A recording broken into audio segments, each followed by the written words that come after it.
احلى صباح ومس عليك يا صاحبي يا برنس الليالي.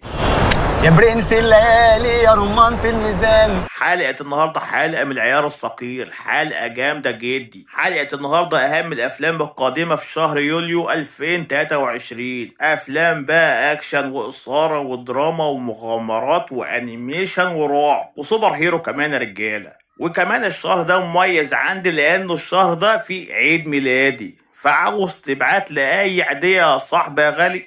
فعاوز تعايد عليا يا ابو الصحابه غالي انك تشترك في القناه وتفعل زر الجرس، واي حد معاملك في الشارع قول له خد الرابط ده وابعته لاصحابك. شارك الفيديو مع اكبر قدر ممكن يا رجاله. القناه لسه جديده ومحتاجه كل الدعم، وثانك يو فيري ماتش. وعشان ما اطولش عليك يا ابو الصحابه غالي، انزل بالانترو حدوته.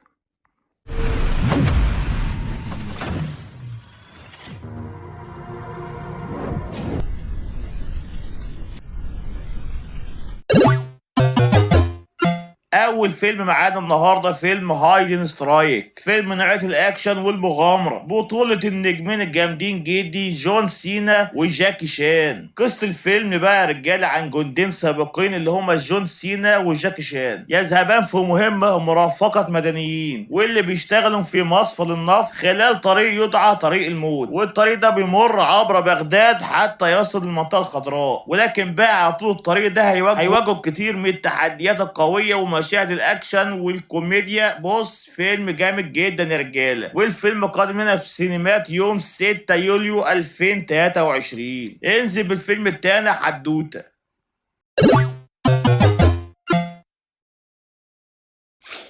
ايه الفيلم التاني معانا؟ فيلم انسايد اوس ذا ريد دور، والفيلم نوعيه الرعب والاثاره. وده يا جماعه تكمله للسلسله بعد ما الحمله الاخيره لعيله لامبرت المرعبه وضع شياطينهم للراحه مره واحده وهي الابد، يجب على جوش داتلون في سن الكليه التعمق اكتر في ذا فاير من اي وقت مضى، ومواجهه ماضي عائلتهم المظلم ومجموعه من الرعب الجديد والمروع التي تكمن خلف الباب الأحمر. الفيلم قادم لنا يوم 7 يوليو 2023، وفي مشاكل في النطق بالإنجليزي فسامحونا يا رجالة، الاسم مكتوب اهوت محدش له حاجة عندي. وانزل بالفيلم التالت حدوتة.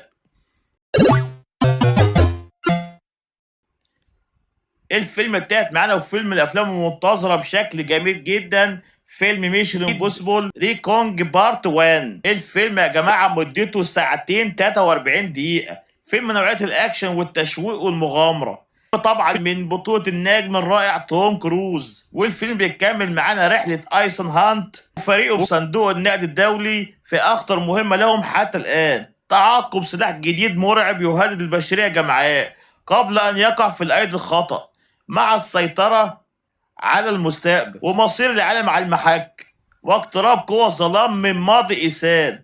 يبدأ سباق مميت حول العالم في مواجهة عدو غامض وشديد القوة. يضطر إنسان إلى التفكير في أنه لا شيء يمكن أن يكون أكثر أهمية من مهمات ولا حتى حياة أولئك الذين يهتم بهم أكثر من غيرهم. فيا جماعة توم كروز المرة دي حاطط نفسه في مأزق جامد جدا، وهنشوف الفيلم ده هيوصل لإيه. الفيلم طبعا من نوعية الأكشن والتشويق والمغامرة، وقادم لنا يوم 12 يوليو 2023. ويلا يا جماعة ننزل بقى بالفيلم الجامد جدي اللي جاي ده. انزل بالفيلم الرابع حدوتة.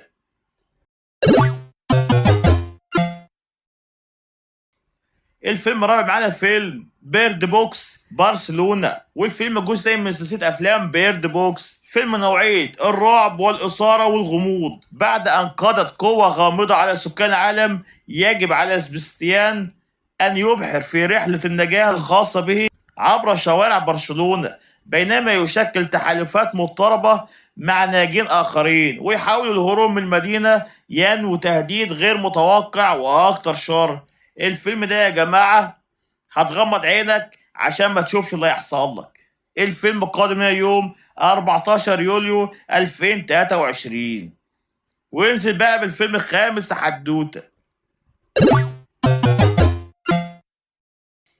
الفيلم الخامس معانا فيلم بيد ريست، فيلم مدته ساعة و30 دقيقة، فيلم من نوعية الرعب والإثارة، وبيتكلم الفيلم عن امرأة حامل تستريح في الفراش بتاعها في تساؤل بينها وبين نفسها اذا كان المنزل ده مسكون ام ان شيء غريب يحدث في الاوقات دي. فيلم شكله حلو برضه يا جماعه، من الاعلان حاجه كويسه.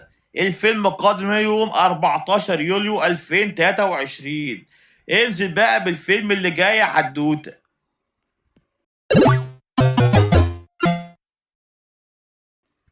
الفيلم السادس معانا فيلم بارب. الفيلم ده يعتبر لايف اكشن لافلام الكرتون القديمه والمسلسلات طبعا يا رجاله. فيلم من نوعيه الكوميديا والمغامره، والفيلم بيتكلم عن باربي بحلول الوقت اللي عادت فيه الى باربي لاند لانقاذها. ادركت ان الكمال ياتي من الداخل وليس من الخارج. والله كلام تقيل قوي يا رجاله. وان مفتاح السعاده هو الايمان بالنفس. والله الكلام ده لو اتحط على توك توك هيعمل شغل عالي. الفيلم قادم يوم 21 يوليو 2023، وفيلم يعتبر من الافلام المنتظره. انزل بقى معانا بقى بالفيلم اللي جاي حدوته.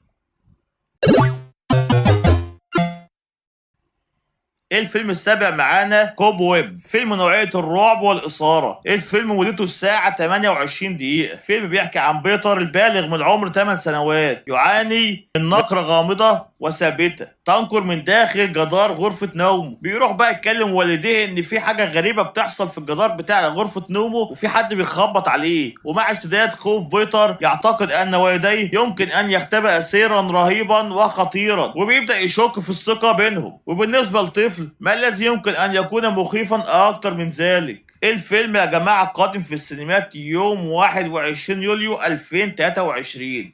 انزل بقى بالتقيلة حدوتة. الفيلم التامن معانا وفيلم من الافلام المنتظره بشكل جامد جدا، فيلم اوبنهيمر. فيلم قوي جدا، فيلم من نوعيه التاريخ والدراما والاثاره طبعا. القصه بتدور حوالين روبرت اوبنهايمر في تطوير القنبله الذريه خلال الحرب العالميه الثانيه. الفيلم يا جماعه مليان اكشن واثاره وغموض، ومن كلام المخرج طبعا قال لك ان النهايه بتاع الفيلم هتخليك تلف حوالين نفسك، وده اللي متعودين منه من المخرج ده يا جماعه. مخرج عظمه جدا جدا. والفيلم يا جماعه مدته ساعه وحاجه بسيطه. الفيلم قادم يوم 21 يوليو 2023. اعتقد ان الوقت ده المفروض كان يبقى اكبر من كده عشان نشوف الملحمه الجامده دي. ولا حاجه بقى، انزل بالفيلم الانيميشن اللي جاي ده حدوته.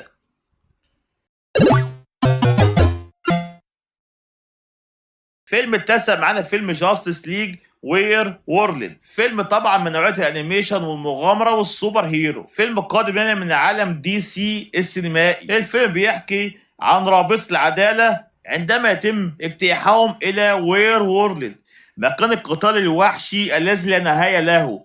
يجب على باتمان وسوبرمان ووندر وومن والاخرين ان يتحدوا بطريقه ما لتشكيل مقاومه لا تهزم قادرة على قيادة الكوكب بأكمله إلى الحرية. الفيلم من الرسومات بتاعته حاجة حلوة جدا يا رجالة، وفيلم مبشر بخير. الفيلم قادم يوم 25 يوليو 2023. انزل بقى بالفيلم النهائي يا حدوتة. انزل بالفيلم الأخير يا حدوتة. والفيلم العاشر معانا طبعا ومن نوعية الأنيميشن فيلم ريزيدنت ايفل ديس ايسلاند. فيلم طبعا من نوعية الانيميشن والإثارة والمغامرة وكمان الرعب. الفيلم بيحكي عن سان فرانسيسكو. جيل فالنتاين يتعامل مع تفشي الزومبي وفيروس تي جديد. ليون كينيدي على أثر عالم مختطف في ضربة، وكيلر ريدفيلد تحقق في سمكة وحشية تقتل الحيتان في الخليج. انضم عليهم بقى كريس ريفيلد وريبيكا تشامبرز. اكتشفوا أثر الأدلة في قضية منفصلة جميعا في نفس الموقع جزيرة الكاتراز، حيث استقر شر قديم ينتظر وصولهم.